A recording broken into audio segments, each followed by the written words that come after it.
Bonsoir à tous et merci beaucoup. Soyez les bienvenus dans nos analyses. Je sais que plusieurs personnes attendent déjà qu'est-ce que le pasteur va nous dire ce soir. Ce pasteur politicien, ce pasteur analyste, ce pasteur qui a abandonné la Bible pour analyser. Aïe, aïe, aïe, aïe, aïe, aïe, aïe. Je vous aime quand même. Je vous aime beaucoup, beaucoup, parce que même des gens qui ne m'apprécient pas, ils commentent toujours dans mes lives. Merci beaucoup. Il y a des actualités chaudes ce soir. La première actualité chaude, pourquoi Félix a annulé les voyages aux États-Unis. Je ne connais pas la raison, mais généralement, quand un président annule un voyage qui a déjà été programmé, et surtout que c'est la RDC qui prend aujourd'hui la présidence du Conseil de sécurité des Nations Unies, en tout cas, je pense que le président Félix Tshisekedi devrait se rendre. C'est un fait historique. Mais pourquoi le président? Qu'est-ce qu'il y avait de si important pour que le président annule le voyage? Il y a les dits et les non-dits. Ce qui est sûr, le président marche avec des renseignements. Pour qu'un président se déplace, il faut que tous les services de renseignement puissent donner leurs rapports. Il y a les services de renseignement national, il y a des services de renseignement internationaux, et puis il y a des services de renseignement des pays voisins avec qui on coopère. Il y a le Luanda, Congo-Brazzaville, la Russie. Il y a tout ce renseignement qui donne et qui peuvent dire au président, ok, c'est bon, tu peux te déplacer. Mais quand les renseignements ne donnent pas un bon résultat par rapport à l'étude du terrain, le président ne peut pas se déplacer. C'est ainsi que le président se déplace. Le président se déplace en fonction des services de renseignement. Deuxièmement, il peut y avoir une autre raison. Imaginez que le président devrait être aux États-Unis le 22. Qui sait peut-être ce qu'on organisait. Mais regardez comment est-ce que le président a déjoué. Vous allez comprendre qu'il y avait quelque chose qui s'est préparé le 22. Quelque chose s'est préparé le 22. Regardez quand les C-64 ont annulé leur marche. Vous avez vu combien de personnes ont réagi. Apparemment, ils n'avaient rien à faire avec les C-64. José Makila, Pero Luara, Bibi Kapinga, qui encore? Dominique Munongo, j'ai vu l'autre Mike Mukebai, le gens qui apparemment n'avaient rien à faire avec les C-64. Directement, ils se lèvent, ils commencent à réagir. Non, il ne fallait pas annuler, il ne fallait pas annuler. J'ai vu Pero Luara dans tous ces états fâchés. On a compris qu'il y avait quelque chose qui s'est préparé. Et ces 22-là étaient l'espoir de quelque chose de grand. C'était une victoire de quelque chose de noir qui s'est préparé. Et l'approchement entre le départ de Félix auprès de Denis Sassou Nguesso et après lui, c'est le cardinal Mbongo qui est parti. On ne sait pas les échanges qui se sont passés. Qui sait peut-être que Denis Sassou Nguesso aurait dit la vérité à Félix que non, bon, moi je vois comme si, voilà le plan, on a préparé, il y a ça, ça. Je ne veux pas qu'il y ait le bain de sang à Kinshasa parce que ça peut se retourner contre moi. Félix est parti voir Denis Sassou Nguesso il n'y a pas longtemps. Qui sait ce qu'ils ont parlé? Et après quelques temps, Ambongo est aussi parti. Et puis après, Félix est venu, il a rencontré Ambongo. Qu'est-ce que vous voulez? Non, voilà, il y a ça, il y a ça, il y a ça, il y a ça. Il dit, moi, je ne veux pas ça. Voici, il y a ça, ils se sont entendus. Ambongo a dit, ok, dans ce cas-là, on annule cette marche. C'est-à-dire, la marche n'était pas préparée comme une marche. Peut-être qu'on avait déjà infiltré certains éléments pour un coup d'État. On ne sait pas. Donc, le fait que Félix soit resté, ça dit beaucoup de choses. N'est-ce pas? Je ne sais pas si vous avez compris. Donc, le 22, la marche des C-64, voyant les réactions de tous ceux qui soutiennent Kabila, qui sont contre l'annulation de la marche, ils ont compris que le plan a échoué. Ils comptaient beaucoup sur cette marche pour faire quelque chose, mais on ne sait pas quoi. Parce qu'après tout, vous avez déjà vu des gens qui font des marches, mais qui ne mobilisent pas la population. Dites-moi, y a-t-il une population qui a été mobilisée à Kinshasa pour la marche? Bon, peut-être moi, je ne suis pas certaine chaîne, mais je n'ai pas vu vraiment une grande mobilisation de cette marche. Mais c'est comme si, quelque part, il y avait d'autres personnes qui devraient marcher qu'on ne connaissait pas. Peut-être avec les armes, on ne sait pas. Mais le fait que le président Félix Tshisekedi ne soit pas parti aux États-Unis, on peut suspecter quelque chose. C'est comme ça que nous, on analyse. Mais je ne dis pas que c'est ça. C'est juste une analyse que j'ai faite.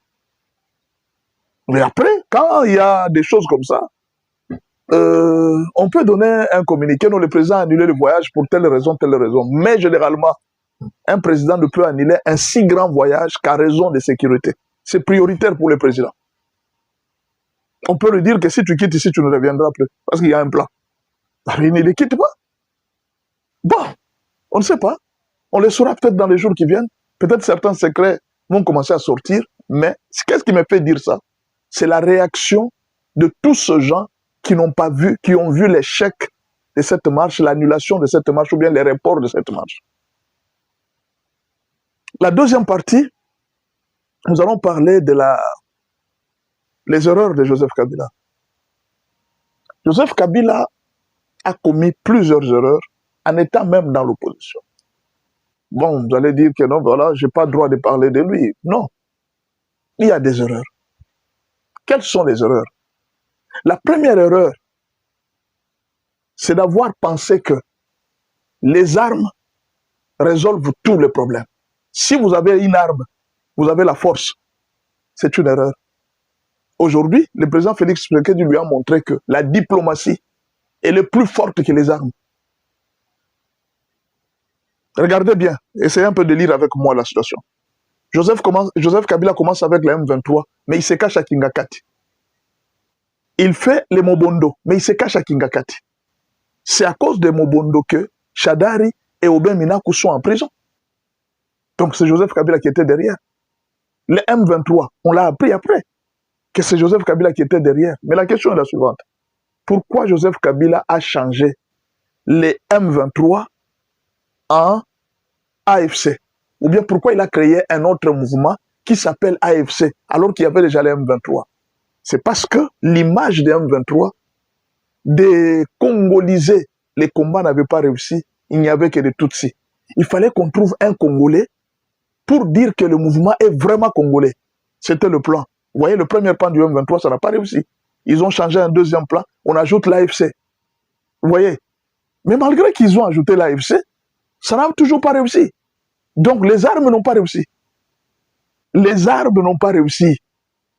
Félix Kabila se rend compte finalement de l'erreur.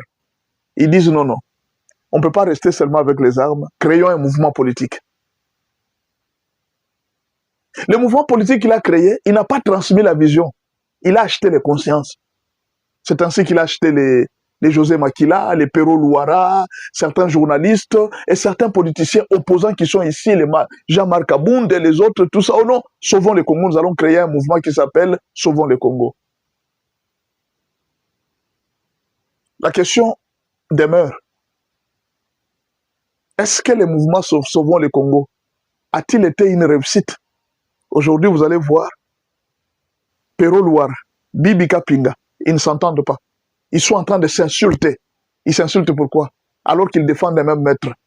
C'est parce que la vision qu'ils ont suivie, ce n'était pas une vision, c'était l'argent. Quand vous avez suivi l'argent, quand vous défendez un homme à cause de l'argent, vous n'avez pas la conviction. Votre conviction, c'est l'argent. Et quand l'argent, il suffit seulement que l'argent ne soit pas là, c'est fini. Votre conviction est partie. Le fait de vouloir acheter tout le monde, tout Congolais avec l'argent, pour créer des mouvements politiques, c'est une erreur en politique. C'est ce qui fait l'échec de Joseph Kabila. Kagame aussi voulait faire ça. Acheter les politiciens congolais avec l'argent, ça ne marche toujours pas. Vous comprenez? Et une autre erreur, regardez maintenant, il quitte avec les Sauvons le Congo. Il dit non, non, créons un autre mouvement. C'est 64. La question est de savoir, depuis que Félix a créé l'Union sacrée, il n'a jamais créé un autre mouvement. Pourquoi Kabila a changé plusieurs mouvements? M23, AFC, Sauvons le Congo, et puis C64. Pourquoi créer tant de mouvements? C'est l'échec des stratégies. Son erreur, c'était quoi? Vouloir acheter la conscience, vouloir acheter les Congolais par l'argent. Non. Acheter la conscience des gens par l'argent, vous allez finir par souffrir. Vous ne ferez rien en politique. Il faut convaincre les gens. C'est la politique que Félix Tshisekedi est en train d'utiliser. convaincre les gens. Aujourd'hui, plusieurs personnes sont derrière Félix Tshisekedi. Parfois, ils ne sont même pas payés. Ils les soutiennent parce qu'il a convaincu. Voilà la chose la plus importante, celle que les autres mêmes politiciens n'ont pas pu. Même Moïse Katumbi a commis les mêmes erreurs. Il a voulu acheter la conscience des gens avec l'argent, au lieu de les convaincre. C'est ainsi que vous allez voir aujourd'hui des gens comme Francis Kalombo. Il n'est plus là. Beaucoup de gens ont quitté Moïse Katumbi. Pourquoi? Ils l'ont quitté pourquoi? Parce qu'ils étaient derrière à cause de l'argent. Non. En politique, il faut d'abord avoir une idéologie. C'est ce que Colette Brackman a dit à Pero Luara pour dire que Nanga ne saura pas parce que Nanga n'est pas un politicien. Il est là, il n'a pas une vision politique. Vous comprenez? Quelqu'un qui combat, qui se bat sans vision politique. Les M23 se battent sans vision politique. Ils n'ont pas de... Sauvons le Congo, ils n'avaient pas de vision politique. C64, ils n'ont pas de vision politique. S'ils en avaient une, ils n'allaient pas se diviser. Voilà les erreurs. L'argent n'achète pas tout. Merci beaucoup.